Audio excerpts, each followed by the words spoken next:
place. The Montana sky in October does not ask permission. Inside, a woman moved through the darkness. The North pasture is no longer yours to bargain with. The papers were filed yesterday. You rode through the dark to tell me a lie?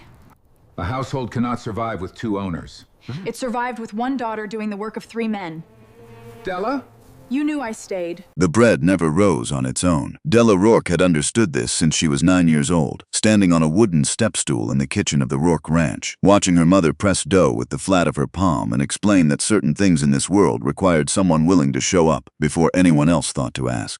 The bread needed to be started before dawn. The coffee needed to be on before the ranch hands arrived. The fire needed banking the night before so the kitchen would hold some warmth against the Montana cold when the rest of the house was still dark and breathing slow. Her mother had meant it as practical instruction. Della had absorbed it as something deeper. A philosophy, though she wouldn't have called it that at 9. A way of understanding how the world divided itself between people who waited for things to happen and people who made things happen in the dark before anyone was watching. She was 26 now, and she still started the bread before dawn. The kitchen in October held a particular kind of cold that came up through the floorboards and settled in the joints of your hands if you let it. Della didn't let it. She kept moving, the way she always kept moving in the hours before the house came awake, because stillness in the early morning was a luxury that belonged to people who had other people to handle the practical things. She had no such luxury. She had never had such a luxury. And somewhere along the way, without quite deciding to, she had stopped waiting for one. The Rourke Ranch sat on 400 acres of eastern Montana grassland that looked, in the right light, like something a painter might attempt and then abandon as too ambitious. In October, that light came sideways and low, turning the dried grass the color of old copper and making the mountains in the distance look like they had been painted on the sky by someone working from memory. It was beautiful the way hard country is beautiful, which is to say it demanded something from you before it gave anything back. Della had grown up giving it what it demanded. She understood the exchange. She pulled the first pan from the oven and set it on the rack to cool. Through the kitchen window, the yard was still dark, the barn a black shape against a slightly less black sky. She could hear the horses shifting in their stalls, the particular rhythmic sound of large animals adjusting their weight, and underneath that, the wind coming down from the north with the early promise of what winter would eventually become. She listened to the wind the way she listened to most things. Carefully, without assuming she already knew what it was saying. The Rourke household had its own way of making things clear without ever stating them directly. It was in the arrangement of the dining room, where the chair closest to the east window caught the morning light in a way that turned Blythe's fair hair to something that stopped conversation. That chair had been Blythe's since she was 15, relocated from its original position by their mother with the quiet efficiency of a woman who understood which assets needed to be positioned correctly. It was in the way their father introduced his daughters to visitors, which Della had catalogued so thoroughly over the years that she could have recited it in her sleep. This is Blythe, a full stop, a proud sweep of the hand, the specific warmth of a man presenting something he considered his finest achievement. Our youngest. Such a light in this house. Then the pause, the almost imperceptible shift in register, the brief consultation with his hands or the middle distance, as if he were trying to remember the name of something he didn't often need to reference, and Della. Just that. The name alone, offered without adjective or explanation, the way you might gesture toward a fence post when someone asked about the property line. It was there. It served its function. It did not require further comment. Della had grown up understanding this. She had made a deliberate choice not to grow up accepting it. The distinction mattered. Acceptance would have reshaped her into something smaller, and she had always had an instinctive resistance to being made smaller. Understanding it simply made her careful. Careful where she directed her energy. Careful what she wanted out loud. Careful not to let herself want things in front of her father, because wanting things in front of Cormac Rourke was a reliable way to watch him hand those things to Blythe instead, with the cheerful certainty of a man redistributing resources according to a logic only he fully understood. She was 26 years old. She had a scar on her left forearm from a barbed wire tangle she had repaired alone at 17, because the hired hand had quit in August and her father hadn't noticed the gap in the fence line yet and the cattle had found it. She had calluses on both palms from mending that fence and the one after it and the one after that. She could read the sky well enough to know 3 hours in advance when weather was coming in from the northwest. And she had been right often enough that even the ranch hands, who were not inclined to defer to a woman on practical matters, had stopped dismissing her assessments. She could do the books, had been doing the books for 4 years now since her father's eyes had started failing him in the evenings. And she understood every line of the Rourke financials with the intimacy of someone who had spent considerable time looking at numbers that didn't quite add up and learning to keep that information somewhere private. None of this appeared in her father's introductions. She had stopped expecting it to. She poured the coffee and set it on the table and was beginning to slice the bread when she heard the sound that changed the morning.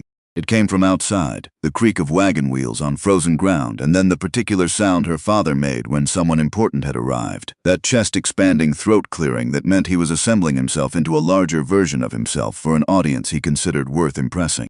Della moved to the kitchen window without touching the curtain. This was a habit so old she no longer thought of it as a habit, only as the correct way to look at things. Look first, be seen looking only if looking has already given you something useful. She recognized Slade Whitmore before she fully registered his face. Recognized the way he sat a horse, the particular economy of a man who had learned early that unnecessary movement was wasted energy. Recognized the gray roan he rode, which was known in 3 counties as the horse that Whitmore had broken himself from a half-wild animal that 2 other men had given up on. Recognized the unhurried certainty with which he dismounted, the deliberate quality of his attention as he surveyed the yard, the way he looked at things the way Della looked at things, taking in actual information rather than performing the act of looking. Slade Whitmore was 33 years old.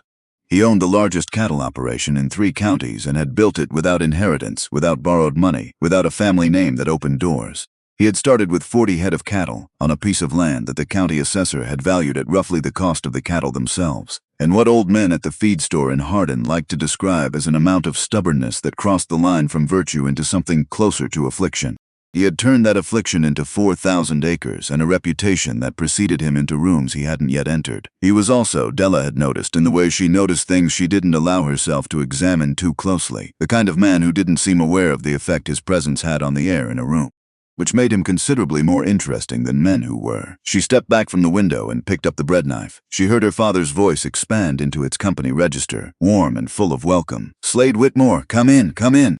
And then underneath the sound of her father's footsteps moving toward the front of the house, she heard the quick, precise steps of her mother moving in the other direction, toward Blythe's room. Della had heard this sequence before. She knew every note of it. Blythe, her mother's voice, low and urgent through the thin wall that separated the hallway from the kitchen. "Blythe, wake up. Someone's here. You need to get dressed." The sound of her sister's sleepy protest, brief and theatrical. Then her mother's whispered corrections, priorities, instructions. The particular rustling sound of someone being inserted into their best dress with efficiency rather than care. The sound of a hairbrush applied with purpose. Della set the sliced bread on the board and moved it to the table. She put out the good cups because her mother would audit the table setting from across the room and notice instantly if the everyday cups were in use. And Della did not have the energy today for the particular silence her mother deployed when disappointed by domestic choices. She moved the flower arrangement her mother had put out the evening before 2 inches to the left so it wouldn't block the sight line from the head of the table to the east window, which was where Blythe would be positioned, and the positioning needed to work. She did all of this without thinking about it very hard. She had been managing this particular production for years. Cormac Rourke brought Slade Whitmore into the dining room 11 minutes later. Della heard them before she saw them, her father's voice running at a slightly elevated volume, the verbal equivalent of a man puffing his chest, and beneath it Slade's voice, measured and real, the voice of a man who spoke at the same pitch whether he was in a parlor or a pasture. "Finest grassland in the territory, and I'll stand by that to anyone who wants to argue it." "I won't argue it," Slade said. Della came to the doorway between the kitchen and the dining room. Her father looked up from the motion of settling Slade into the good chair at the table, registered her presence with the specific efficiency of a man checking a box.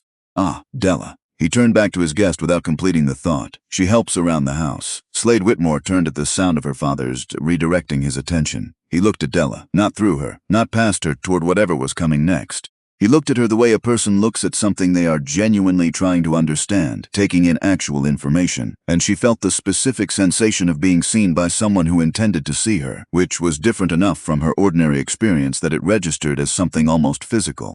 "Morning, Miss Rourke," he said. "Morning," she said, and moved back into the kitchen before she could do something she would need to examine later. Blythe made her entrance 4 minutes after that. Della didn't watch it. She had watched enough of them to know precisely how it went. The careful pause in the doorway, the soft arrangement of the smile, the slight tilt of the chin that caught the light from the east window at exactly the angle her mother had trained her to find. Blythe was not unintelligent. She had simply learned, as all of them had in their different ways, what the household rewarded, and she had become very good at providing it. Della heard the quality of the room change when Blythe walked in. Heard her father's pleased exhale, her mother's quiet satisfaction, the slight adjustment in the social temperature that Blythe's presence reliably produced. She kept working. She was not going to stand in a doorway cataloging the social dynamics of her own invisibility. She had things to do. Her father's voice came through the doorway, louder now, aimed at her. "Della, bring the coffee." She brought the coffee. She moved through the room with the practiced efficiency of someone who had learned to take up the minimum necessary space, poured into each cup without making eye contact with anyone at the table, and was already turning back toward the kitchen when Slade Whitmore spoke. "Miss Rourke." She stopped. "Would you sit down?" The question landed in the room with the weight of something considerably heavier than its 4 words suggested. She turned around slowly. Her father was looking at Slade with the polite, confused expression of a man trying to recalibrate a situation that had departed from his expectations. Her mother's smile had taken on the fixed quality of something that had been placed there before the current moment, and not yet updated. Blythe was looking at Slade with a small, precise frown, the expression of someone trying to identify an unexpected variable. "She has things to see to," her father said smoothly. "The coffee's poured." "Just the coffee is poured," Slade said. His voice was not aggressive. It was not even particularly insistent. It was simply the voice of a man stating a fact that he considered relevant. "Miss Rourke, please sit down." Della sat. She made the decision before she was fully aware of making it, the way she sometimes made decisions when the correct action was clear enough that deliberation would only introduce unnecessary delay. She sat in the empty chair, the one that wasn't the east window chair, the one that didn't catch the light in any particular way, and she folded her hands on the table and she was quiet. She told herself she sat because refusing would have made a scene and she didn't make scenes. That was true. But the honest part of her, the part that she kept in the back of the house behind all the careful and all the efficient and all the invisible, knew that something in the way he said please had sounded like he meant it. Like the word carried actual weight rather than social function. She hadn't heard her name spoken that way in long enough that she had trouble identifying the feeling it produced. The conversation moved as those conversations did. Her father held forth about land prices in the coming winter and the quality of this season's beef, each statement calibrated to impress without quite tipping into obvious performance. Blythe offered her contributions at the correct intervals, the laugh that arrived exactly on cue, the question that allowed Cormac to expand on a point he wanted to expand on anyway. Slade listened to all of it. He answered the questions directed at him with the directness of a man who had decided some time ago that imprecision was a waste of everyone's time. Twice in that conversation, at moments when her father said something that was slightly more optimistic than the facts warranted, Della caught Slade's eyes moving briefly in her direction, not seeking confirmation, not checking whether she had noticed. Something more specific than that, something that suggested her reaction was the real data point in the room, the information beneath the performance. She kept her face entirely still. She kept her hands folded in her lap and her eyes at a neutral middle distance, and she did not give him the reaction he was checking for, because she didn't yet know what it meant that he was checking for it, and she was not in the habit of providing information before she understood its purpose. After breakfast, her mother maneuvered Blythe toward the parlor window to demonstrate her embroidery work, which had the effect of removing both of them from the dining room with the efficiency of a stage direction.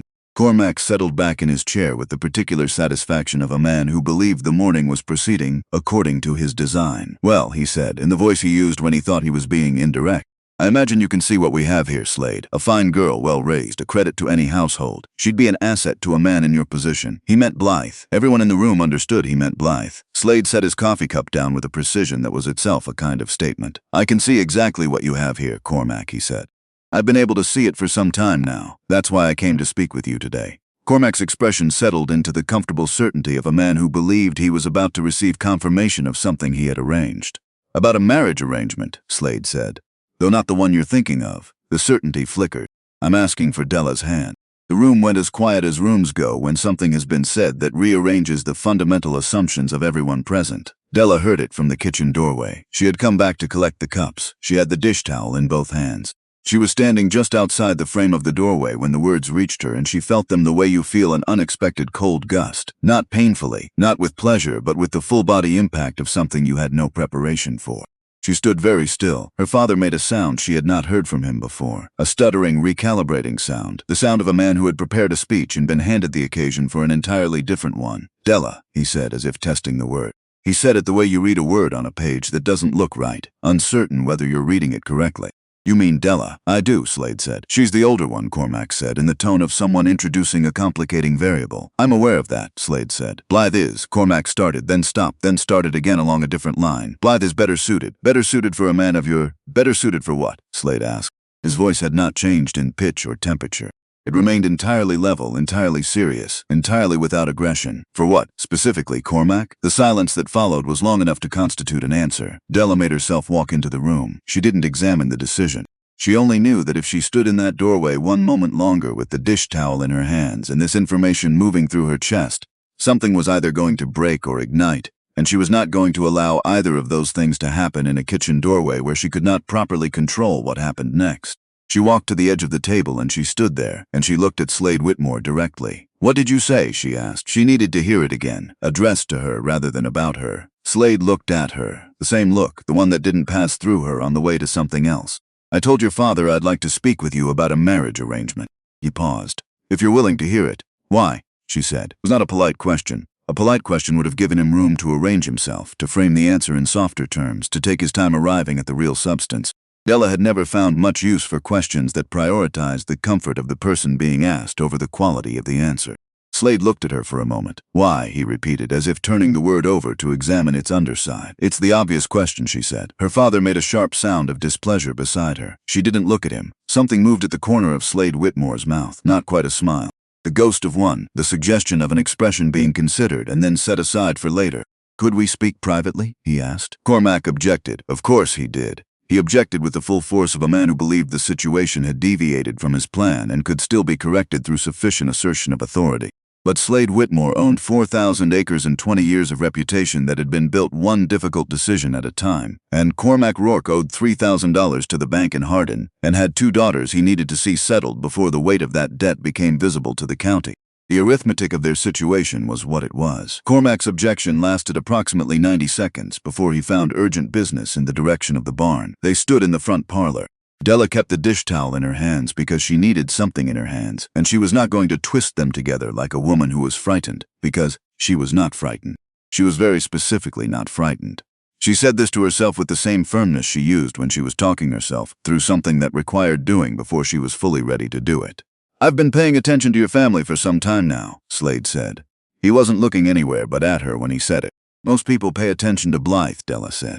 "I know." He said it without apology and without defensiveness. "I did too early on. She's charming and she's pretty and she's been raised to be exactly what she is." He paused just long enough for the next words to carry their full weight. "But I've been paying attention to you." Della said nothing. She waited.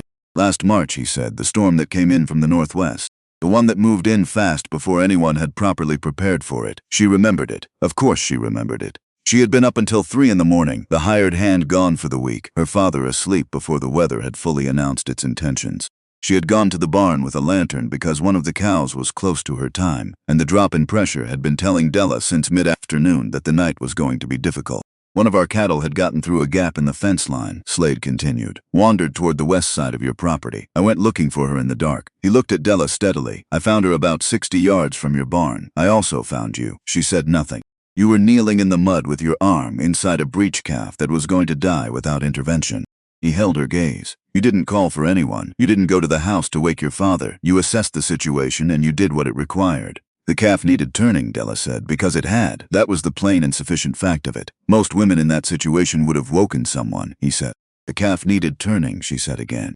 That was the relevant fact. Yes. And something in his voice shifted then, a quality she hadn't heard in it before, something quiet and entirely unperformed. "That calf is the healthiest animal on your family's property right now." The silence between them held a different quality than the silence had held before. Della turned the dish towel in her hands once and made herself stop. "You want to marry me," she said slowly, "because I know how to work a breech berth in a rainstorm." "I want to marry you," he said, "because when something went wrong in the dark and no one was watching, you didn't hesitate. You assessed it, and you handled it, and you didn't look for someone else to take responsibility for the outcome." "That's not a romantic reason," she said. She said it flatly as a statement of fact because it wasn't. "No," he agreed, "it isn't, but it's a real one, and I'd rather start with a real reason than a romantic one that evaporates the first hard winter." She looked at him for a long time. She was looking for something specific, searching his face the way she had learned to search people's faces for what they weren't saying, for the gap between the performance and the reality underneath. She was looking for pity, the particular uncomfortable charity of a man who felt sorry for a woman he considered overlooked, who had decided to do something generous with that feeling. She knew what that looked like. She had seen enough of it to recognize its texture. She didn't find it. What she found instead was a man looking back at her with the same careful attention she was directing at him, taking in actual information, not performing the act of considering her, but actually doing it. "My father wants you to settle with Blythe," she said. "Your father wants the financial security that comes with my name," Slade said. "That's a different thing, and it doesn't change the question I'm asking you." "People will talk," she said. "People always talk," he said. "I've found it matters considerably less the less you require from them." Della let out a breath through her nose. Not quite a laugh. Something adjacent to it, a small involuntary release of something that had been held at a particular tension. You make it sound uncomplicated, she said. It isn't uncomplicated, he said. I'm not going to tell you it is, because you'd know immediately that I was lying, and then we'd have established early that I'm the kind of man who tells convenient lies, which would be a poor foundation. He looked at her steadily. I'm telling you it's worth thinking about carefully, which I expect you'll do regardless of what I say. She asked for time. She asked for it directly, without softening the request or apologizing for making it, and he gave it without pressing her, without the particular weighted silence of a man who expects his generosity to be rewarded with gratitude in advance. He simply nodded once, thanked her for hearing him out, and went to find her father. Whatever was said between Slade Whitmore and Cormac Rourke on the far side of the barn that afternoon, Della was not there to witness it. She stood in the kitchen with both palms flat on the work table, her eyes on the middle distance beyond the window, and she breathed in and out slowly and deliberately the way she did when she needed to think clearly and needed her heart to slow down to a rate that allowed for thinking.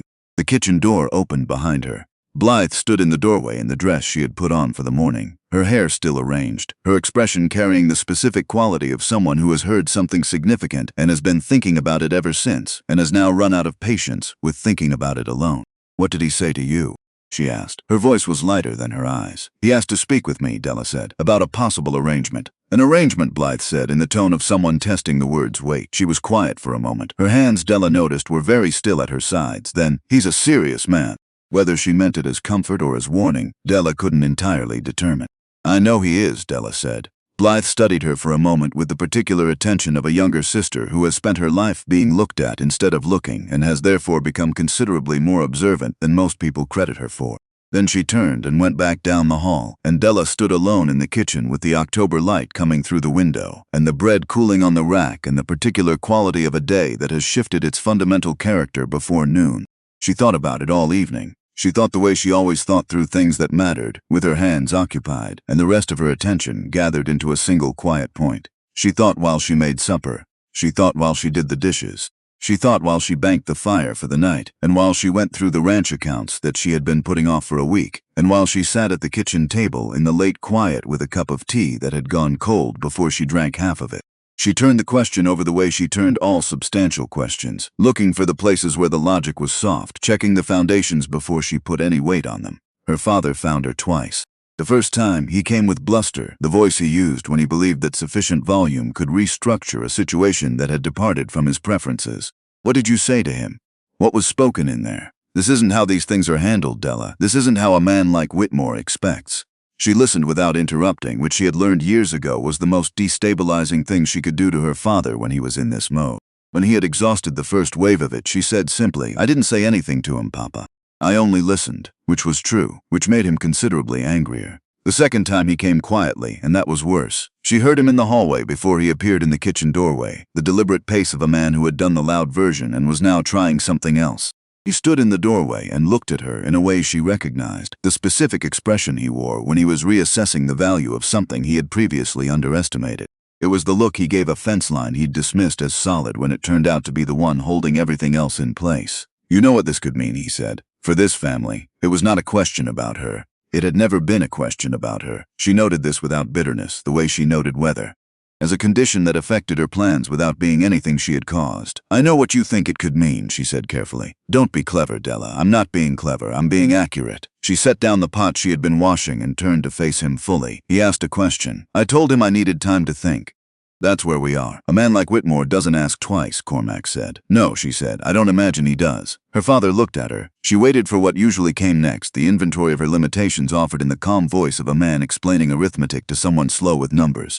The gentle enumeration of what she was worth on the open market of county opinion, which was to say not very much, which was to say be sensible, which was to say take what's offered before it's removed from the table. But something in Cormac Rourke's face moved that evening in a way that surprised her. Some calculation was happening behind his eyes that had not happened before. Something that was not quite respect, because respect required him to acknowledge what he had never previously acknowledged, and that was too large a revision to happen all at once, but something adjacent to it. Something that was at least the beginning of a reconsideration. He'd left without saying the rest of it. Della stood alone in the kitchen after the door closed behind him, and she stood there for longer than was strictly necessary, and then she went back to work. She was still thinking when Blythe found her. Her sister came out to the back porch where Della had gone after the house was quiet. sitting in the cold with her coat wrapped around her because the cold was good for thinking, kept the mind from going soft. Blythe came out with her own coat and sat down beside her without asking permission, which was the most direct thing she had done in Della's recent memory. They sat without speaking for a while. The sky above the Montana plain was enormous and clear and full of stars that looked, in the cold air, like something precise rather than something decorative.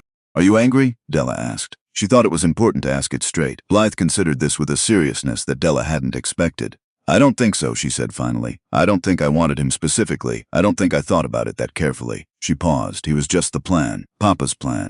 And you weren't given the option of having a different one," Della said. Blythe was quiet for a moment. "No," she said, "I suppose not." She looked out at the dark yard. "Was there a part of you that wanted to refuse just because Papa wanted the opposite?" Della thought about this honestly. "For about 4 minutes," she said. Blythe made a sound that was close to a laugh. "What happened after 4 minutes?"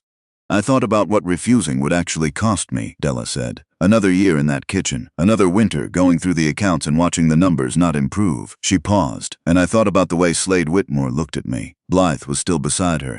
"He didn't look at me like I was a solution to a problem he needed to solve," Della said. "He looked at me like I was a person who had solved one. There's a difference." Blythe turned to look at her sister in the dark. "It doesn't sound like a small thing," she said. "It isn't," Della said. "It might be the only thing that matters." They sat together on the back porch until the cold became too serious to argue with, and for the first time in more years than Della could precisely account for, the silence between them felt like something that was being shared rather than something that was simply being maintained by two people who had run out of other options. She made her decision just before midnight, not in a rush, not in the grip of something she couldn't name. In the same quiet and deliberate way she made all the decisions that mattered, sitting alone at the kitchen table with the fire low and the rest of the house asleep, going over it one last time from every angle she knew how to examine. She was not doing this for her father. She was entirely clear on that point. Clear in the way you are clear about things you have tested repeatedly from different directions and found to hold each time. She was not doing this because the county would form opinions or because time had a direction or because Slade Whitmore's 4,000 acres made the practical calculus obvious. Those things were true, but they were not the reason. She was doing this because a man had looked at her in the dark and seen not an afterthought, not a consolation, not the version of the daughter that remained after the better version had been assigned elsewhere, but a person making a decision that he considered worth respecting. She was 26 years old. She was tired. Not dramatically, not in a way she has ever let become visible. Quietly tired. Tired the way a person gets when they have been doing real work without acknowledgement for long enough that they have stopped expecting the acknowledgement and have simply gotten very good at the work. She sat at the table in the dark kitchen of the Rourke Ranch, and she thought about the east window chair and her father's introductions, and the scar on her left forearm, and the calf she had turned in a rainstorm with no one watching, and all the mornings the bread had not risen on its own. Then she went to bed. She slept better than she had in months. In the morning, she sent a note to Slade Whitmore by the youngest of the ranch hands, a boy of 14 who was grateful for any errand that got him out of fence-mending duty. The note was short because she was not a woman who used 5 words when 2 would serve. "I'll hear the rest of what you have to say." His reply came back within the hour. "Tomorrow, 10 o'clock. I'll come to you. SW." She folded the note and put it in the pocket of her work apron and went back to the bread. Her father watched her from across the room with the expression of a man who was trying to decide whether he had won something or lost something and could not yet determine which calculation to run. Blythe sat at the breakfast table with her hands wrapped around her coffee cup and said nothing, but there was a quality of attention in her stillness that Della recognized as listening. Della worked her dough with steady hands. For the first time in a very long time, she felt like a woman who was standing exactly where she had decided to stand. Slade Whitmore arrived at 10 o'clock exactly, not 9:55, not 10 past. The sound of his horse in the yard came at the precise moment the kitchen clock marked the hour, and Della, who had been listening for it from the moment she finished the morning bread, noted the exactness the way she noted everything that told her something real about a person. A man who arrived early was performing eagerness. A man who arrived late was communicating that his time outweighed yours. A man who arrived at the stated hour had made a decision about what the meeting meant and had organized himself accordingly. She was at the front door before her father reached the hallway. This was intentional. Cormac had spent the better part of breakfast positioning himself as the architect of whatever was about to happen, adjusting his chair, clearing his throat with the authority of a man who believed that sufficient throat clearing could restructure a situation to his advantage, making pointed observations about the importance of family consultation and the proper handling of arrangements of this nature. Della had listened to all of it, finished her coffee, set the cup down with care, and walked to the front door 30 seconds before the knock came. She opened it herself. Slade stood on the porch with his hat in both hands, not as a gesture of submission, the way a man removes his hat when he has decided that something deserves to be treated seriously. His eyes found hers without searching directly, as if he had known exactly where she would be standing. "Miss Rourke," he said. "Mr. Whitmore," she said. "Come in." Behind her, she heard her father's footsteps adjust their trajectory. The particular sound of a man recalculating his route through a room when the room has already been arranged by someone else. They sat in the parlor, Della across from Slade. Cormac installed himself in the corner armchair with the energy of a man who had decided that chaperoning sounded more dignified than supervising, which allowed him to be present without conceding that his presence required justification. Eugenia had taken Blythe somewhere in the house that was not this room, and Della was grateful for that particular absence more than she could have explained precisely. Slade spoke without winding up to it. "I want to be clear about what I'm offering," he said, "and what I'm not." He looked at Della directly. "I'm not offering a story that resolves itself neatly. I'm not going to tell you the county won't have opinions about this, because it will, and some of those opinions will be stated where you can hear them." He paused. "What I'm offering is a partnership. Your name on the deed from the first day. Equal standing in the decisions that affect the ranch. Your voice in any room where those decisions are made." Della absorbed this. "Your name on the deed," she repeated, not as a question, as a thing she was verifying had actually been said. "From the day we marry," he said. "That's not negotiable on my end." "You've been thinking about this for some time," she said. "Since March," he said simply. 4 months of watching before arriving here with his mind made up. She turned that over carefully, examined it from every angle, tested whether it felt like surveillance or like the behavior of a man who didn't act until he was certain. She found the second reading more consistent with everything else she had observed about him. "I have conditions," she said. In the corner, her father's chair made a sound. Slade didn't move. "Let's hear them." She had thought them through the night before. Methodically, the same way she thought through anything that was going to require her to commit to a position. She had checked each one for whether it was something she genuinely needed or something she was demanding out of fear that she hadn't demanded enough. "I run the domestic side of this household according to my own judgment," she said. "No interference in those decisions from anyone." "Agreed," Slade said. "If I see something being done wrong on the ranch, I say so directly. I don't route it through suggestions, and I don't wait to be asked, and I don't accept being told it isn't my concern." Something moved through his expression. Recognition, not surprise. "I'd expect nothing less," he said. She looked at him steadily for a moment before the third condition. She wanted to say this one correctly because it required precision. "If this becomes something neither of us can live inside," she said, "I need the ability to say so, without being made to feel that I have failed at the only measure by which a woman is supposed to be judged." The room was very quiet. Cormac had gone entirely still in the corner chair, the stillness of a man processing a conversation that had moved beyond the territory he had prepared for. Slade held her gaze for a long moment. "Della," he said, first name, no title. It landed differently than she had expected, not familiar exactly, but intentional. The way you say a name when you mean the person and not the social position they occupy. "If we ever reach a place where we cannot find our way through together, you have my word that you walk away from it with your name intact and your dignity untouched." He paused. "That's not a negotiation. That's a promise." She looked for the place in his face where that was performance. The slight softening that indicated a man saying what the moment required rather than what he intended to keep. She had become skilled at finding that gap over the years. She didn't find it. "All right," she said. "Then I accept." Her father came out of his chair. "Now hold on just a moment," he started, with the voice he used when he believed that volume and speed could recover lost ground. "Papa," Della's voice was level and quiet and entirely without anger. "This has been decided." "It has not been." "It has," she said. "You sat in that chair for the past 20 minutes without speaking, and I respected that. I'm asking you to do the same now." Cormac Rourke stared at his daughter. In 26 years, she had never spoken to him that way. Not with heat, not with cruelty. She hadn't raised her voice or made it a confrontation. She had simply stated the truth of the situation in the same tone she used when she told the ranch hands which section of fence needed attention first. The tone of someone who has assessed the relevant facts and arrived at a conclusion that she considered settled. He sat back down. Slade stood and extended his hand to Della, not to her father, not to the room in general, to her. She stood and took it, and they shook hands the way two people do when they have just agreed on something real, and both of them know it. "I'll speak with Reverend Aldous this week," Slade said. "Unless you'd prefer to wait." "No waiting," Della said. "If we're doing this, we do it." The corner of his mouth moved. "Good."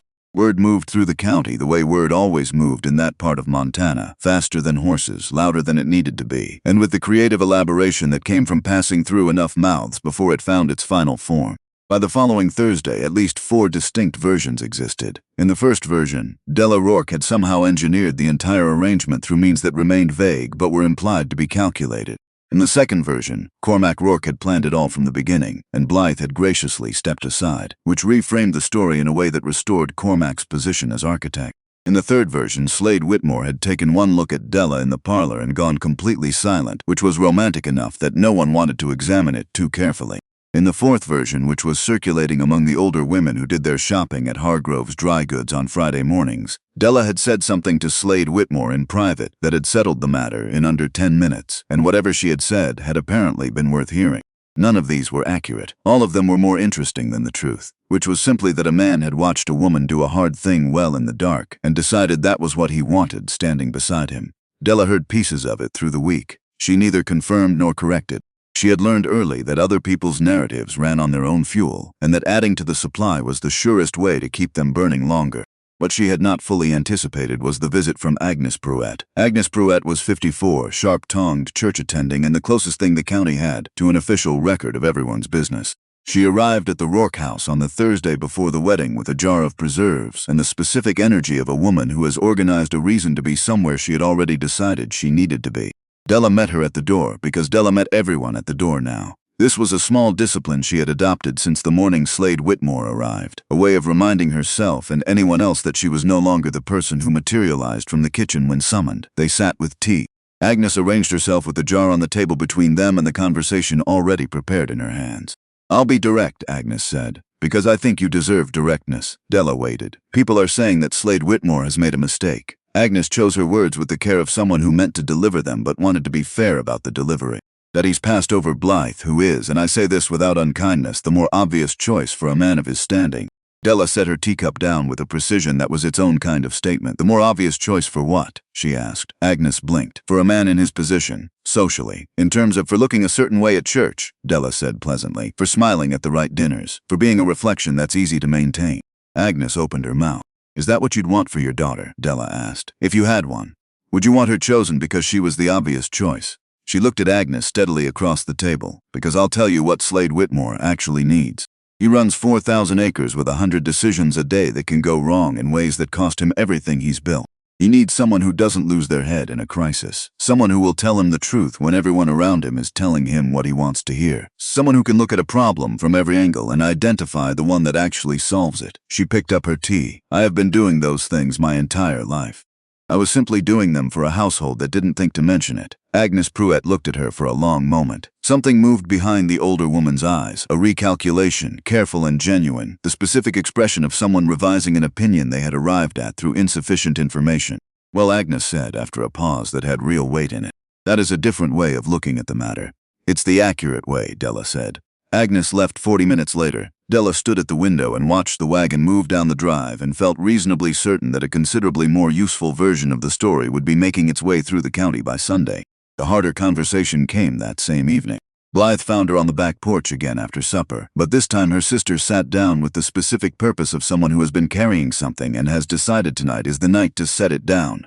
"I need to say something," Blythe said, "and I need to say it before the wedding, because after the wedding it will have a different weight, and I want you to receive it now while it's still just between us."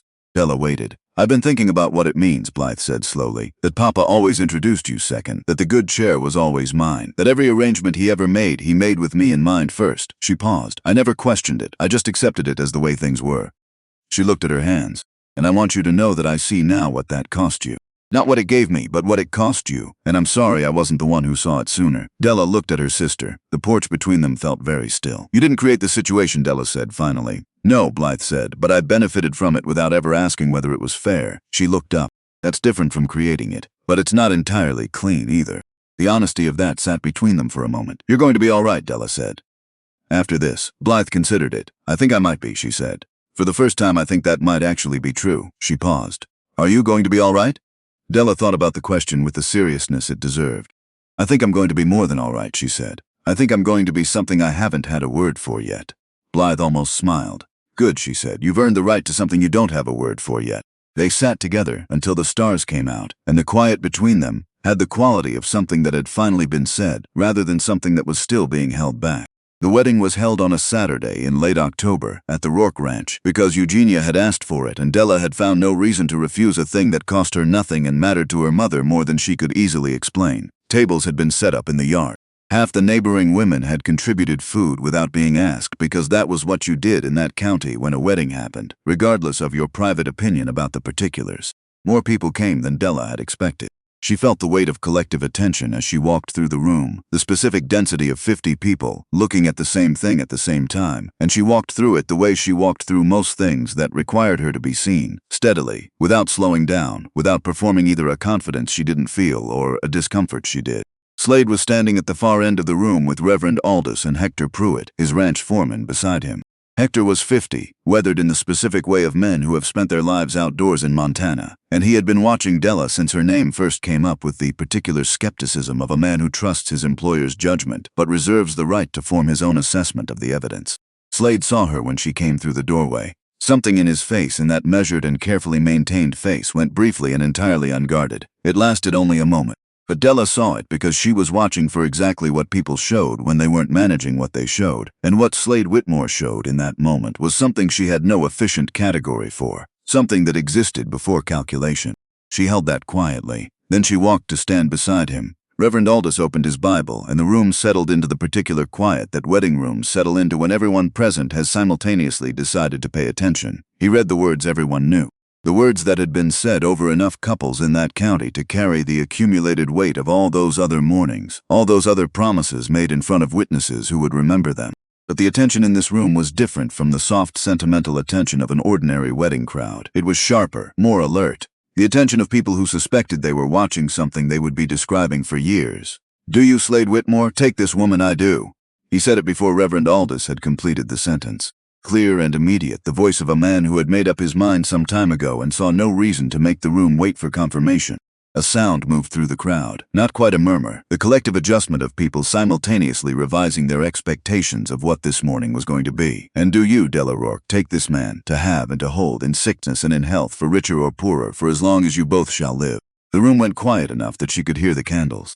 Della looked at Slade. He was looking back at her with the same expression he had worn in the Rourke parlor the morning he had first said her name, like it was the name he had intended all along. Steady, present, entirely without performance. "I do," she said. And she meant it with a completeness she hadn't known she was capable of until this week had taught her otherwise. Reverend Aldous pronounced them husband and wife. He paused, the practiced pause of a man who understood that the moment required its full weight before moving past it. "You may kiss your bride." What Della had expected was something brief and formal. A closed-mouth acknowledgement of the ceremony, the kind of gesture that said this is done without saying anything more complicated than that. They had known each other for weeks. They had shaken hands more than they had touched. Their entire courtship had been conducted with the practical directness of two people building a structure, rather than two people falling into one. A brief, appropriate kiss was the sensible expectation. Slade turned to her fully, not the half-turn of a man managing an obligation. He raised his hand and set it against the side of her face, and it was as the gentleness of it that she hadn't prepared for. This man who handled difficult animals and hard weather and complicated men with the same contained force, touching the side of her face like she was something he had been waiting a long time to be careful with. She felt herself lean into it before she had decided to. The kiss was not brief. It was not a spectacle. It was the kind of kiss that happens between two people when both of them have been quietly bracing for something good and have then been surprised by how good it actually is. It lasted long enough that the room knew with certainty that it was real. Long enough that Reverend Aldous found renewed interest in his Bible. Long enough that Agnes Pruitt stopped breathing for a measurable interval. When it ended, neither of them moved immediately. They stood close in the specific stillness of two people who have both been quietly bracing for something good and have been surprised by how good it actually was. Cormac Rourke started clapping. It was a startled clap, the involuntary action of a man who began before he had fully committed to the decision, and it was the most genuine thing he had done in a public room in years. The sound broke whatever the room had been holding, and then everyone was applauding, and someone in the back made a sound that was half breath and half laugh, and Reverend Aldous found renewed interest in his Bible. Slade looked at her, something quiet and warm in his expression. "That went," he said, low enough that only she could hear it, somewhat differently than I had planned. "Did you plan it?" she asked. "I planned to be appropriate," he said. What happened? He looked at her with the expression she was already beginning to recognize as his most honest one.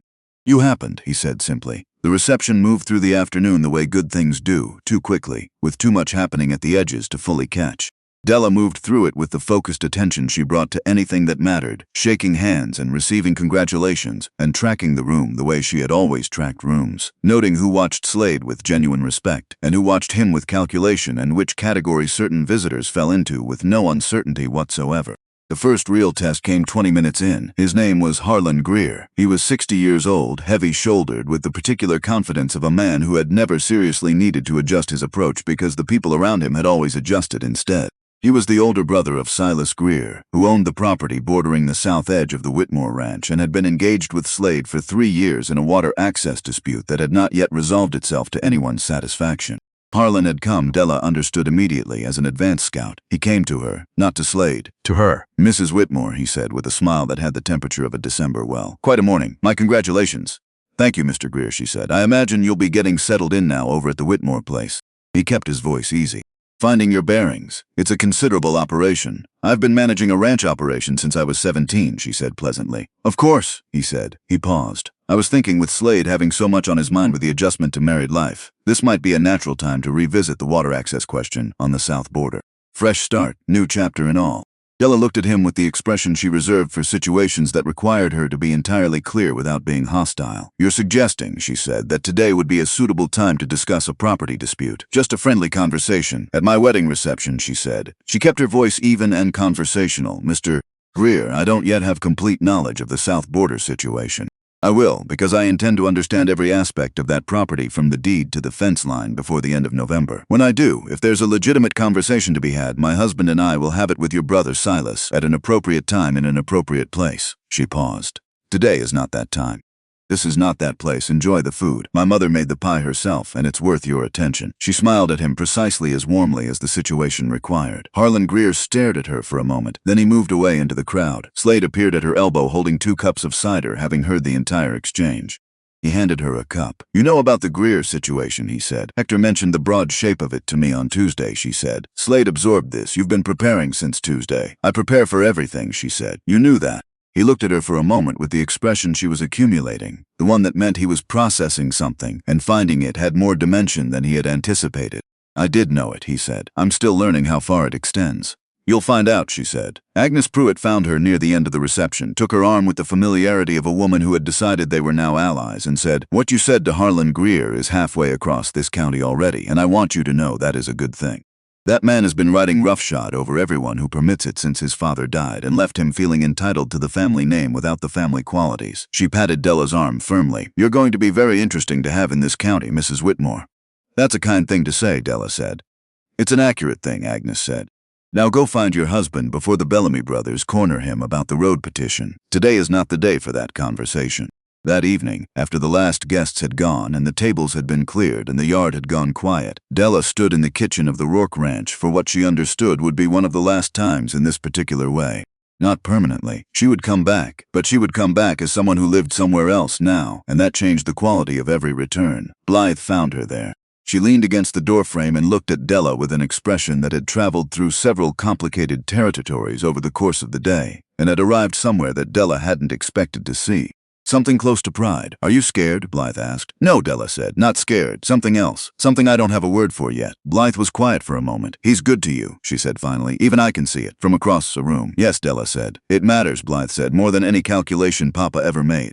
I know, Della said. They stood together in the kitchen, and Della thought about all the years of this room, and what they had built in her without her knowing it was being built, and she thought that nothing of it had been wasted. Not a single morning of it, not a single year. She and Slade rode out to the Whitmore Ranch that evening along the edge of the eastern grassland. The October dark made the land on either side wide and still and smelling of cold grass and the particular mineral scent that Montana earth holds in late autumn. After a while, Slade said, without preamble, Tell me something I don't know about you. She thought about it honestly. When I was 14, she said, my father kept the ranch ledgers locked in the desk in his office. I taught myself to open the lock without leaving marks. Took me 3 weeks, then 2 more to make sense of what was inside. He glanced at her. What did you find? That he wasn't as successful as he told people, she said, and that he knew it. And that most of what he did, the way he managed us, the way he introduced us to visitors, was arranged to keep people from seeing the distance between what he claimed and what was actually there. She was quiet for a moment. Once I understood that, I could stop being angry at the specific things he did. It was all coming from the same place. Slade was quiet for a long moment. You were 14, he said. I was a curious child, she said. He looked at the road ahead. You were a remarkable child, he said. And no one told you. She didn't answer that. She let it land where it was aimed and acknowledged privately that it had hit. Your turn, she said. He was quiet long enough that she thought he might redirect. Then, I nearly didn't come to your family's house that morning, he said. I had the argument with myself for 2 weeks. I knew what I wanted to do. I also knew it wasn't the expected move and that people would say things. He paused. I sat on my horse at the end of your property road for 10 minutes before I turned up the drive. What decided it? She asked. I thought about who I wanted to be, he said, the kind of man who does the expected thing because it costs less. Or the kind who rides toward what he actually believes is right, even when it looks like the longer distance. He was quiet. 10 minutes. Then I rode. Della looked at the dark road ahead and felt something move through her chest that was too large and too quiet to name efficiently. I'm glad you ride fast, she said. He made a sound that she recognized after the weeks of watching him carefully as genuine laughter. Unguarded and real, nothing held back. It was the best sound she had heard in a long time. The first morning at the Whitmore Ranch began at 4:30. Della was up before the house. This was a habit too old to set aside, and she had found the kitchen and the coffee and the layout of the pantry with the practical efficiency of a woman who had been learning new kitchens her whole life. Slade came in 10 minutes later. He saw her at the table with the first ledger open and a pencil in her hand and did not say anything. He poured his coffee, sat down across from her, pulled the second ledger toward himself, and they worked in the early quiet while the ranch came awake around them. That was how it began. Not with ceremony. With work side by side, which Della was beginning to understand was the most natural language they had with each other. Hector Pruitt brought the ledgers at 7, which was when Della had asked for them, which was an hour earlier than he had expected anyone to request them. He set them on the table and looked at her with the expression of a man who had formed a preliminary judgment and was already considering whether it required revision. She found the first significant problem on the third morning. This water access agreement, she said without looking up from the ledger. She turned it to face Slade and set her finger on the relevant clause. Seasonal access defined as April through September. Who negotiated this original language? My father, Slade said. Before the property came to me. Your father negotiated seasonal access to water on a cattle operation that runs year-round, she said. Not as accusation. Trying to understand the reasoning. The herd was smaller then, Slade said, and the dispute with Silas Greer was a fraction of what it's become. The language was never updated when the operation grew, so Greer has been using the ambiguity of the word seasonal to argue that October access violates the original terms. For 3 years, Slade said. My previous lawyer said it was complicated. What he meant, Della said, was that a prolonged dispute was more billable than a simple redraft. She pulled the ledger back and picked up her pencil. You need this language rewritten, not to fight Greer's interpretation, but to make the fight irrelevant. Draft language specific enough that there is nothing left to interpret in anyone's favor. She looked at Slade. I'll write out what needs to change. You bring it to a lawyer in Helena and tell him precisely what you need the document to accomplish. Don't ask for his strategic opinion. Give him the outcome and ask him to build the language that achieves it. Slade was quiet for a moment. You've dealt with lawyers before, he said. I've watched my father deal with them badly for 20 years, she said. It amounts to the same education. On the 4th day, she went through the supply accounts and found that the feed supplier they had been using for 3 years was overcharging on a standing order by 11%. Not dramatically, not in a way designed to be noticed, in the small, consistent way of someone who has identified a customer who doesn't check the arithmetic. She confirmed it across 18 months of invoices before she said anything. Then she set the relevant pages in front of Slade at breakfast. He looked at the figures. How long? At least 18 months, she said. Possibly longer. I'd need more records to establish the full period. We'll find a different supplier. I've already identified 3 alternatives in billings, she said. I'll have comparative pricing by Thursday. He looked at her steadily across the table. On day 4, he said after a moment, I knew. She looked at him. That I had made the right decision, he said. I want you to know that, in case it isn't already clear. It's becoming clearer, she said, and went back to the ledger. On the 10th evening, the house was quiet earlier than usual. Slade had an early start on the north pasture and had gone to bed with the practical efficiency of a man who treated sleep as a resource to be managed. Della sat alone in the small office with the lamp turned low and the account book spread across the desk. She had been working for an hour, building a complete picture of the ranch's financial position, identifying every area where efficiency could be improved and every obligation that carried risk. It was the kind of work she was built for, methodical and patient and requiring the ability to hold large amounts of information in relation to each other simultaneously. But somewhere in the second hour, in the particular quiet that comes after midnight, when there is no sound in the world except the wind and your own thinking, a question arrived that she had not been expecting. What if I'm not enough for this? Not the practical question of whether she had the skills. She had assessed those carefully and found them sufficient. This was a different question, larger. The question of whether she was the person she had believed herself to be when she was doing difficult things in the dark with no one watching, or whether that person only existed in the absence of stakes. She sat with it. She didn't reach for reassurance. She didn't argue herself past it or around it. She sat with the question in the lamplight and looked at it from every angle she could find, the way she looked at things that required honest assessment rather than comfortable resolution. And what she found, after sitting with it long enough, was that the question itself was the answer. A woman who wasn't going to be adequate to this life wouldn't have been in this office at midnight going through ledgers no one had asked her to go through. Wouldn't have spent 10 days learning every name on this property. Wouldn't have drafted contract language for a water rights dispute before she had been here a full week. The question wasn't evidence of her limitation. It was evidence of her seriousness. She picked up the pencil and went back to work. 12 days after the wedding, Slade rode out to the north pasture before first light with Hector Pruitt and 2 of the ranch hands to address a fence breach that the overnight man had reported. He estimated he would be back by early afternoon. He was not back by early afternoon. Della was in the main office working through supplier contracts when she heard horses in the yard. Too many, moving in too fast for routine work. She was at the door before she had consciously decided to move. Silas Greer sat on his horse in the center of the yard with 2 men flanking him. She had not met Silas directly before, only his brother Harlan at the wedding reception. She knew him from description and from the accounts Hector had given her, and from the particular way he held himself on the horse, which was the posture of a man who has arrived somewhere expecting the advantage of height. He was 60 years old, weathered and solidly built, and he looked at Della on the porch steps with an expression she recognized precisely. The expression of a man performing a calibration, assessing whether the obstacle in front of him was the kind that moved or the kind that held. "Mrs. Whitmore," he said, "I was hoping to find your husband at home." "My husband is on the north pasture," Della said. She stood in the yard with her arms at her sides, not crossed, not braced, simply present. "Is there something I can help you with?" "This is a business matter," Greer said. "I handle business matters on this property," she said. "Go ahead." He made a visible calculation. "Some of your cattle got through the fence onto my side of the creek bed this morning," he said. "4 head. "How long have they been there?" she asked. "Long enough," he said. "Long enough isn't a time, Mr. Greer." "How long?" "Since early morning," he said. "So the fence line failed sometime before dawn," she said. She turned without hurrying. "Ellis," she said to the young ranch hand who had been splitting wood near the barn and had stopped to watch, "take 2 of the hands and ride the east line between our property and Mr. Greer's. Find where it's down and get a repair crew on it before noon." She turned back to Greer. "The animals will be returned to our property before end of day. If there was any actual damage to your land or your fences, bring me a written accounting and I'll review it." "This isn't the first time," Greer said. "It isn't," she agreed.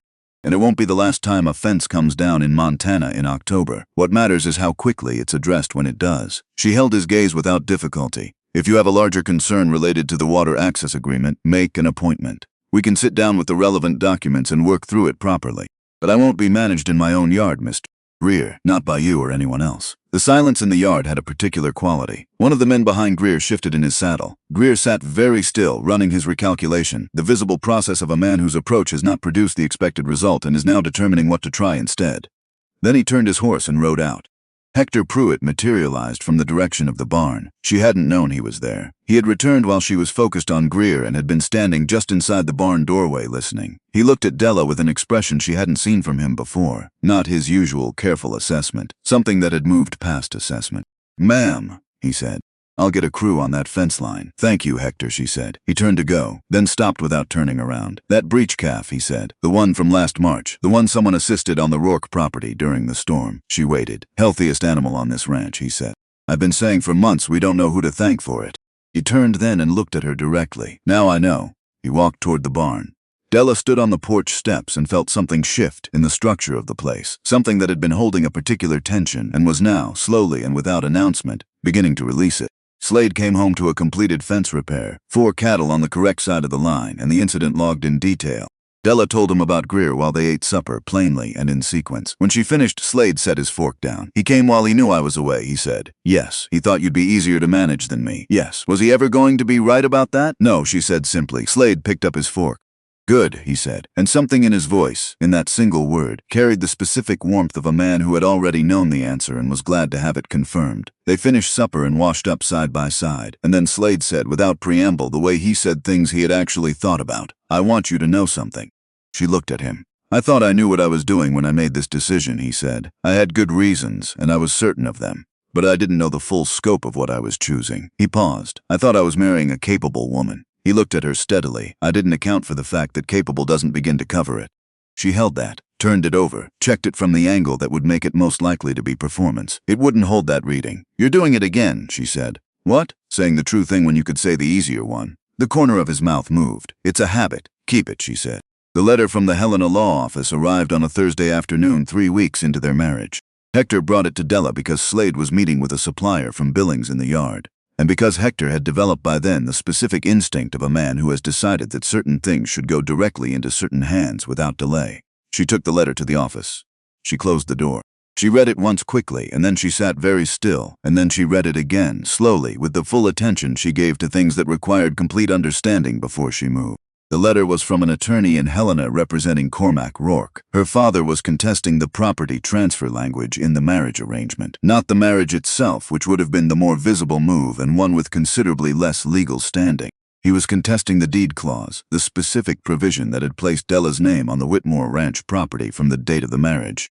The attorney argued that the arrangement had been made under conditions constituting undue influence on the family patriarch and requested a formal review of the settlement terms. In plain language, her father wanted her name removed from the deed. She sat with that for 60 seconds. She counted them, not to manage the feeling, but because the feeling required space to move through properly before she could think around it, and 60 seconds was the minimum space she was willing to give it. Then she stood, folded the letter carefully, put it in her apron pocket, and went to find Slade. She found him in the yard finishing his conversation with the supplier from Billings. She waited at the porch steps until the supplier had gone. When Slade came toward her and saw her face, he didn't say anything. He simply followed her into the office and closed the door. She handed him the letter. She watched his face as he read it. She had not seen him genuinely angry before today. She was seeing it now. It moved through him in the specific way that things moved through Slade Whitmore, contained and directed, like pressure building behind something that was not going to break but was absolutely going to hold. His jaw tightened. The hand holding the letter went very still. He signed the agreement, Slade said. His voice was flat in the particular way of things that are neither calm nor heated but something more precise than either. He did, Della said. He shook my hand at the wedding, Slade said. He did, she said again. This won't hold legally. The deed is signed and filed. He doesn't have the grounds his attorney is claiming. I know that, Della said. That's not what concerns me. He looked up from the letter. What concerns me, she said, is that my father was willing to walk into a law office and put his name on a document designed to take my name off a deed. She held his gaze steadily. I need to know how you want to handle this. Not the legal response. I know how we handle that. She stopped, chose the words with care. I need to know whether this becomes a fight between you and my father that I stand on the side of, or whether we handle it together. Slade folded the letter and held it for a moment. Then, we go to your father tomorrow, he said, not to his lawyer. To Cormac directly. I'm going to give him one opportunity to withdraw this before I respond to it through any other channel. One conversation. He looked at her. You are in that room, Della, at the center of it. Not on the side of it. This is your name on that deed. You don't stand at the edge of this. She looked at him for a moment. You keep doing that, she said. What? Putting me at the center when most men would manage me to the edge. Most men, he said, are managing the wrong thing. They rode to the Rourke Ranch the following morning. Cormac was in the front room when they arrived. His attorney, a careful, methodical man named Prentice, who had ridden up from Billings, sat beside him with papers arranged on the table in the way of a man performing legitimacy through organization. Cormac sat with the posture of someone who has committed to a position and is now obligated to defend it. Slade sat beside Della and said almost nothing in the first 15 minutes. He let Cormac speak. He let the attorney present the legal framing. He sat with the attentive patience of a man who is genuinely listening rather than waiting for his turn, and he gave nothing away about what he was thinking while he listened. Della let Prentice finish his second presentation. Then she spoke. Papa, she said. The room shifted in the particular way rooms shift when someone with authority in the situation says a single word they weren't expected to say in that tone. Cormac stopped. What are you actually afraid of? She asked. The attorney opened his mouth. Della looked at him once, briefly, and he closed it. Cormac Rourke sat with the question. He sat with it long enough that the silence became its own kind of answer. Then, underneath all of it, underneath the attorney and the papers and the position he had walked into this room committed to defending, the real thing surfaced. You're going to leave, he said. His voice had lost the quality of a prepared statement. You're going to be Della Whitmore now, with that property and that life, and you're not going to need us anymore. He stopped. You're my daughter. The room was very quiet. Della sat with what her father had just said. She had come into this room prepared for his calculation, for the defensive logic of a man trying to reverse a decision that had not gone his way. She had not prepared for this, for the raw and undignified truth of a father who was simply afraid of losing his daughter to a life he had spent 26 years failing to give her.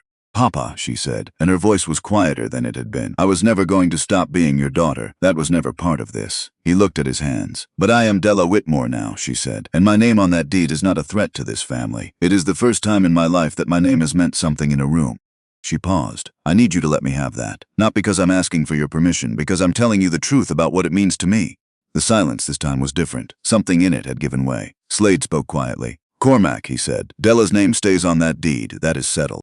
But you have our word, my word and Della's word, that this family is not being left behind. He paused. That is not a negotiation. That is a promise. Cormac Rourke looked at his son-in-law. He looked at his daughter. Something moved through his face, the specific expression of a man who has organized himself for a confrontation and found that the confrontation he prepared for is not the one that arrived. He turned to Prentice. "Pack your papers," he said. They drove back to the Whitmore Ranch in the low afternoon light, side by side, Montana moving past them in the comfortable silence of two people who have just been through something together and don't need to immediately build language around it. After a while, Della said, "You saw what he was actually afraid of before I did." "You've been reading him your whole life," Slade said. "I was reading him fresh. Fresh eyes sometimes see the structure more clearly." She looked at the road. "He was afraid of being left," she said. "Not of losing the financial arrangement. Of being left." "Yes," Slade said. "That's harder to be angry at than calculation," she said. "Most true things are," he said. She was quiet for a moment. Then, "Thank you for the way you handled that room." He glanced at her. "I didn't do anything you hadn't already done." "You gave him somewhere to land," she said. "After I said the true thing. You gave him a way to say yes to it without losing entirely." She paused. That required something. He looked at the road ahead. "You would have found the way," he said. "You always do." She didn't answer that. She let it be true and sat with it. 3 days after the meeting with Cormac, the second letter arrived. This one was not from an attorney. It was from Blythe, written in her careful hand on a single sheet of paper, and it said only, "Papa has withdrawn the legal matter. I thought you should know immediately. Also, I need to speak with you about something. May I come on Saturday?" Della read the note twice. Then she went to find Slade and handed it to him. He read it and looked up. "What does she need to tell you?" "I don't know yet," Della said. "But Blythe doesn't use the phrase 'I need to speak with you' unless it's something she's been carrying for a while." Blythe arrived on Saturday morning with the particular energy of someone who has made a decision about something and has organized herself around the carrying out of it. She sat at the kitchen table with her coffee and she was quiet for a moment, and then she began. 3 weeks before the wedding, she said, "Papa had a conversation with Slade."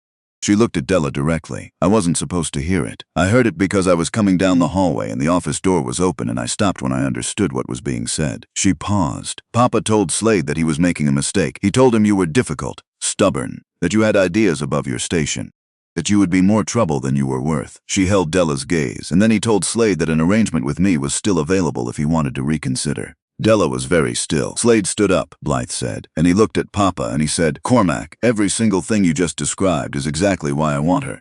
A woman without stubbornness breaks in the first hard winter. A woman with ideas built this county alongside the men who got the credit for it. And if you think difficulty is a flaw, it's because you've surrounded yourself with easy things your whole life and none of them have lasted." Blythe stopped.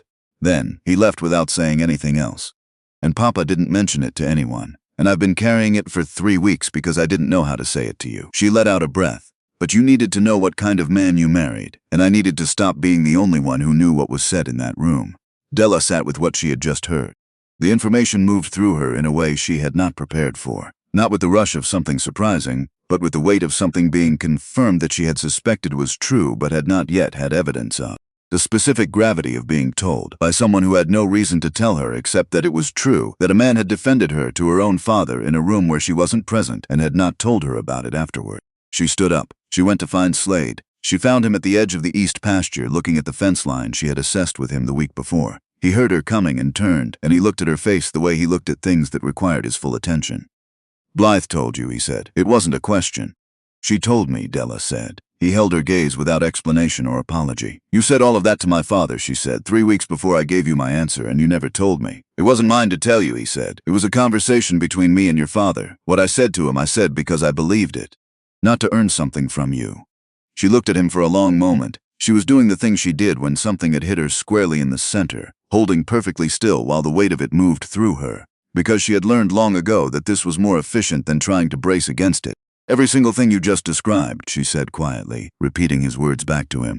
"That's what you said to him." "Yes. A woman without stubbornness breaks in the first hard winter." "Yes." She looked at him with the full attention she had given things her entire life, the attention she gave to weather and ledgers and fence lines and the faces of people who needed to be read accurately. She looked at him the way she had looked at him in the Rourke parlor the morning he first said her name like it was the only name in the room, checking for the gap between performance and reality, looking for the place where it wasn't entirely true. She didn't find it. She had not found it once in all the weeks of looking. "I love you," she said. The words came out of her without calculation and without ceremony, the way true things come when you have stopped managing them and simply let them be what they are. She had not planned to say it today. She had not planned the moment. She said it because it was present and real, and she was done waiting for the correct occasion. Slade was quiet for a moment. Something in his face moved in the way she had seen it move only a few times, the full unguarded opening of an expression that was not being managed for anyone's benefit. "I've known since day 4, he said. "You reorganized the filing system on day 3 and told me my previous system was sentimental rather than functional." He paused. "I knew on day 4. She let out a sound that was almost a laugh. "That is not romantic." "It's true," he said. "I told you I prefer true." She shook her head and he was smiling now, fully, with nothing held back. And she reached out and took his hand and held it. And the Montana afternoon held them both, and nothing needed to be added to what had already been said.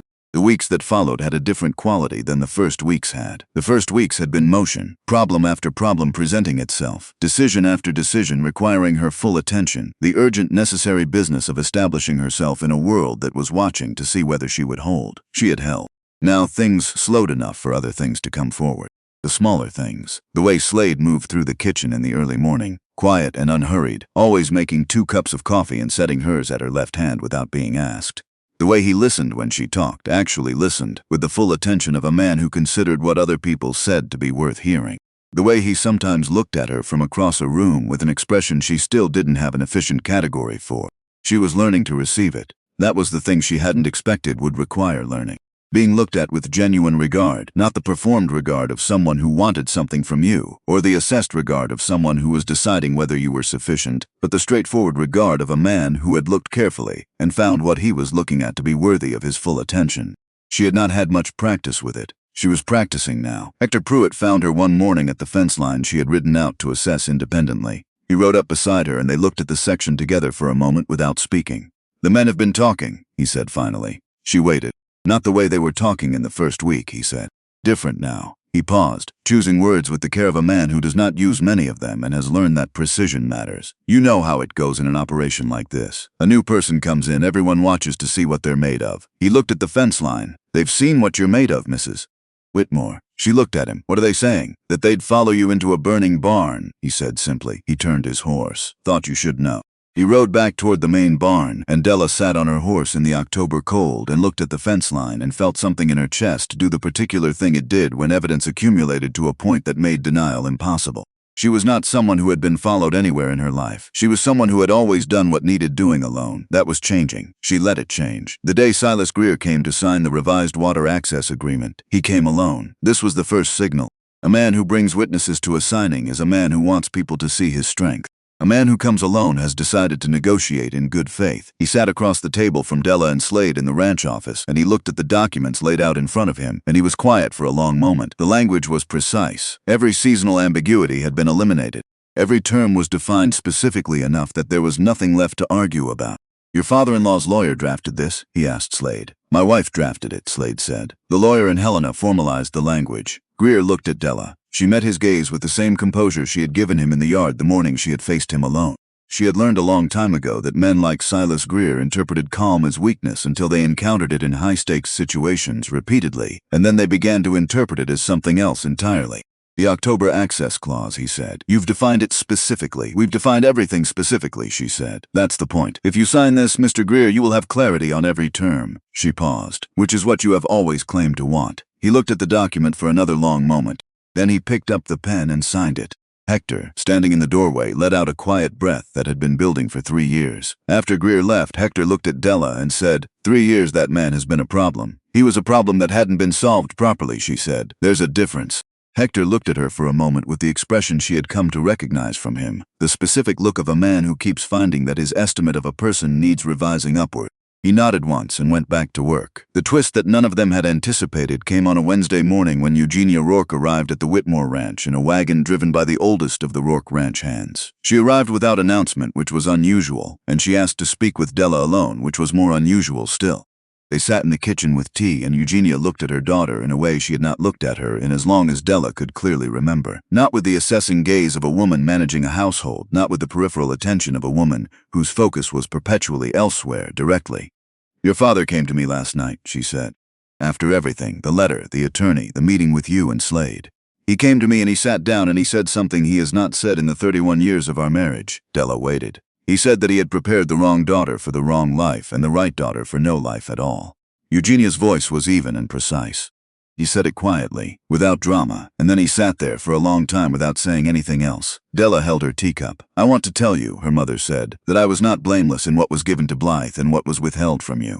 I managed the household the way I understood it should be managed, and I understood it incorrectly, and that cost you things it should not have cost you. She paused. I am not a woman who says these things easily. I am saying it now because I believe you deserve to hear it from me directly, not from anyone else and not years from now when it would matter less. Della looked at her mother, the woman who had moved the chair to the east window, the woman who had whispered Blythe's name when important company arrived, the woman who had loved in the narrow way of someone who had not been taught to love broadly. Thank you, Della said. That is not a small thing to say. No, her mother said. It isn't. They sat together for another hour.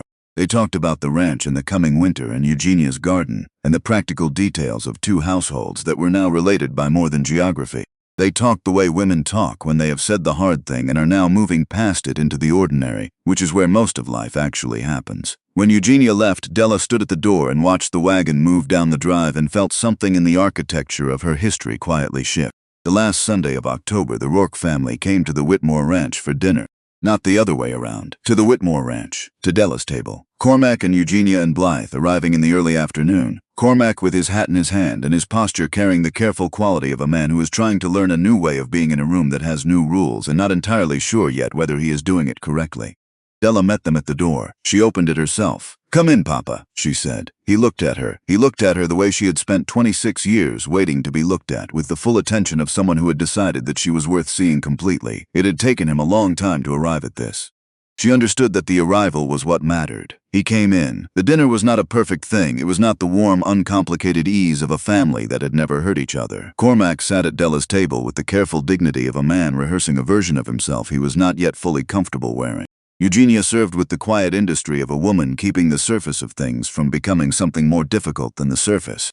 Blythe said things she would previously have left unsaid, and Cormac listened with the specific attention of a man who was learning that listening was different from waiting to speak, and that the difference mattered. Slade talked with Cormac about cattle and the coming winter and the county road petition and 3 other subjects that were safe and neutral, and did it with the easy competence of a man who knows how to hold a room at a manageable temperature when the room has good reasons for being difficult. Della watched all of it and felt all of it and didn't close any of it off. After supper, she and Cormac stood alone in the kitchen for a few minutes while the others moved to the porch. He stood with his back to the window and looked at his daughter in the lamplight. He's good to you, Cormac said. Yes, Della said. Better than I was. She looked at him. Yes, she said. But you're trying now, Papa. You're here. She paused. That counts. He absorbed that with the seriousness of someone who has learned to take in information even when it costs him something. I don't know how to say what I want to say, he said finally.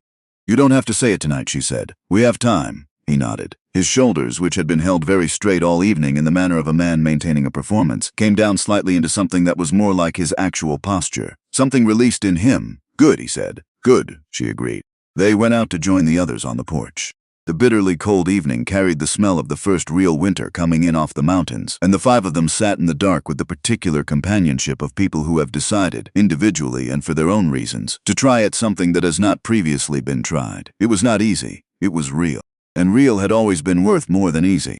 3 weeks after the Sunday dinner, Blythe Rourke arrived at the Whitmore Ranch on a Tuesday afternoon, with her coat and her good bag and her chin up, and she asked to speak with Della in private. They sat in the kitchen. Papa has arranged something, Blythe said. A man named Fletcher Gant from the North Ridge country. She paused. He's 54 years old and he's been widowed twice, and Papa says it's a practical arrangement and he's already spoken to Mr. Gant's people. Della looked at her sister. I said no, Blythe said. Her voice was steady in the way that something is steady when it has been made steady deliberately, when steadiness has been chosen against the weight of a great deal of pressure. She said it like the words themselves were still surprising her with how solid they were. I said no, Della. I told him I wouldn't do it. For the first time in my life, I looked at Papa and I said the word no, and I meant it all the way through. Della was quiet. And now I need somewhere to be, Blythe said, while I figure out what comes next. She looked at her sister with the directness that had been building in her for months now, the directness of a woman who has discovered something in herself that she didn't know was there and is still learning what to do with it. I know this is your home and not mine. I'm not asking to stay indefinitely.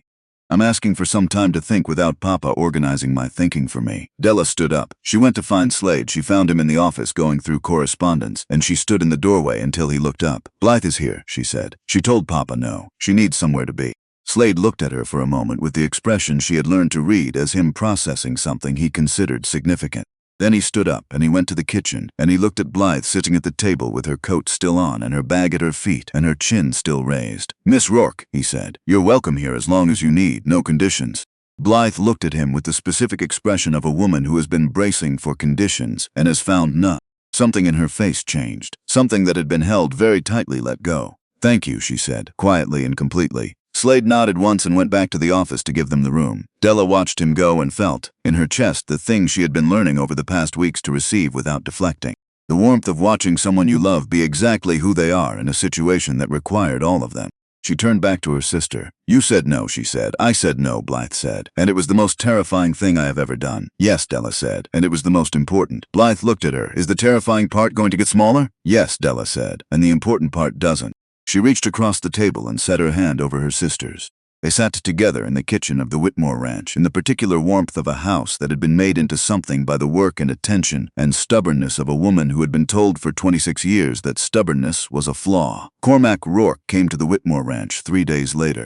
He drove himself, which was unusual, and he arrived in the middle of the morning without a lawyer and without a prepared speech, and with the specific look of a man who has spent several nights examining decisions he made in daylight and has not particularly liked what he found. Della met him at the door. He stood on the porch with his hat in both hands and his posture straighter than it needed to be, which was what happened when Cormac Rourke was trying to do something difficult and was using his posture to hold himself to it. "Blythe is here," he said. "She is," Della said. "I want to speak with her." "I know," Della said. "She'll speak with you when she's ready." She held his gaze without hostility and without apology. "That's her decision, Papa. Not mine and not yours." He stood on the porch and looked at his daughter and was quiet for a long moment. The yard was still behind him. His horse waited. "I pushed too hard," he said finally.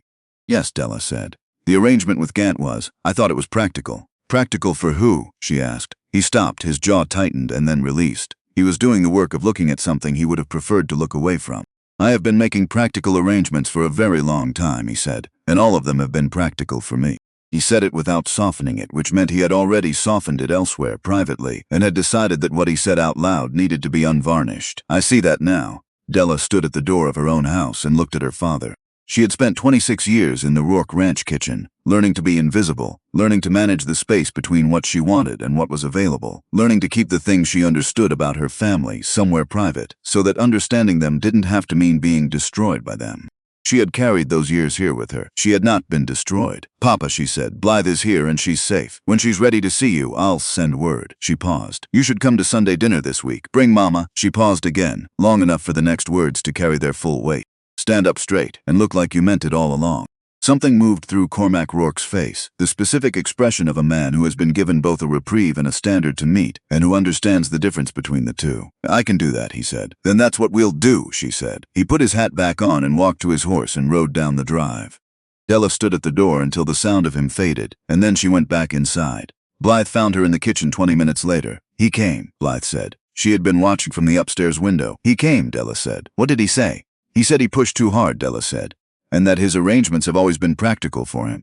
She looked at her sister. He said it without excusing it. "That's new." Blythe absorbed this. "Then do you think he'll change?" "I think he's trying," Della said. "I think trying is what he has to offer right now." She paused. "That's enough to start with." Blythe was quiet.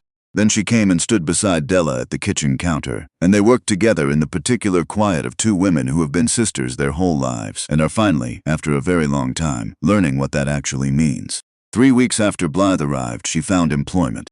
It came through Agnes Pruitt, who had by then collected and curated enough versions of the story of the Rourke women to have formed strong opinions about what both of them were worth, and who had mentioned Blythe's name to the owner of Hargrove's Dry Goods with the specific enthusiasm of a woman deploying social capital in a direction she considered worthwhile.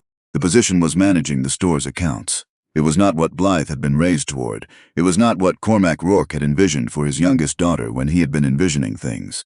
But it was a job that paid a wage and required a mind and would belong to Blythe in a way that nothing she had been given had ever belonged to her before.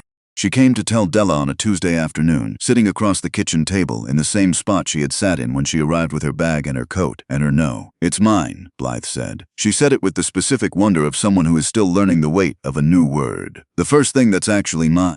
Della heard the echo of her own life in those words. The scar on her left forearm, the ledgers she had taught herself to read, the calf she had turned in the dark, the deed with her name on it. "Yes," she said, "that's exactly what it is."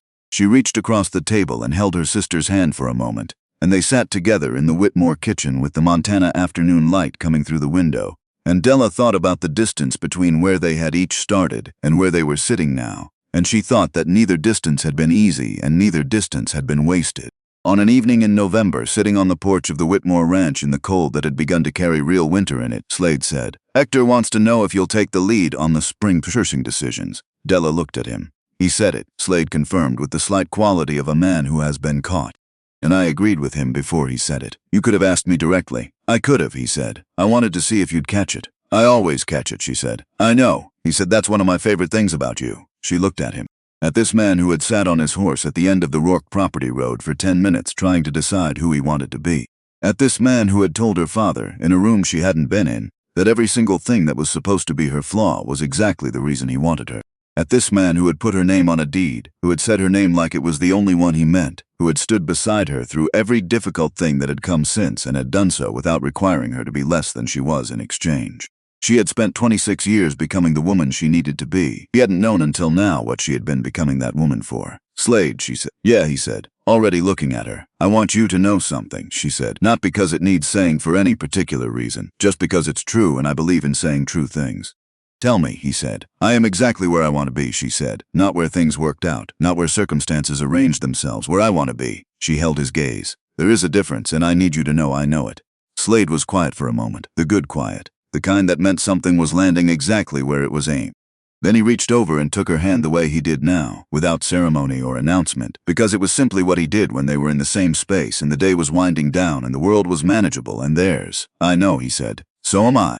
They sat together on the porch of the Whitmore Ranch as the last of the November light left the Montana sky. The land around them was wide and cold and quiet, the herd settled, the fences sound, the accounts in order, every problem identified and every problem addressed, each one in the proper way, by the right person, with the right tools, in the right time. Della's name was on the deed. It had been there from the first day. It would be there after them, after all of them, carried forward into whatever the land eventually became. She thought about the kitchen window of the Rourke Ranch, the curtain she had watched from without touching it for 26 years.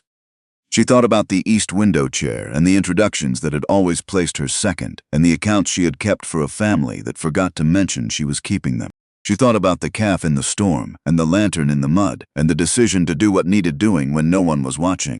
She had been doing that her whole life, making things happen in the dark before anyone was watching, starting the bread before dawn, banking the fire the night before, showing up before anyone thought to ask. She understood now that she had not been invisible. She had been building something. In the quiet, in the dark, in all the years of careful and unseen and unintroduced, she had been building the person who could walk into this life and hold it. Nothing had been wasted. Not a single year of it. Not a single morning. The wind came down from the north with the promise of real winter, and Della Rourke Whitmore sat in her own house on her own land with her own name on the document that said so, holding the hand of a man who had looked at her in the dark and seen the only thing that mattered, and she thought, let the county keep talking. They hadn't seen anything yet.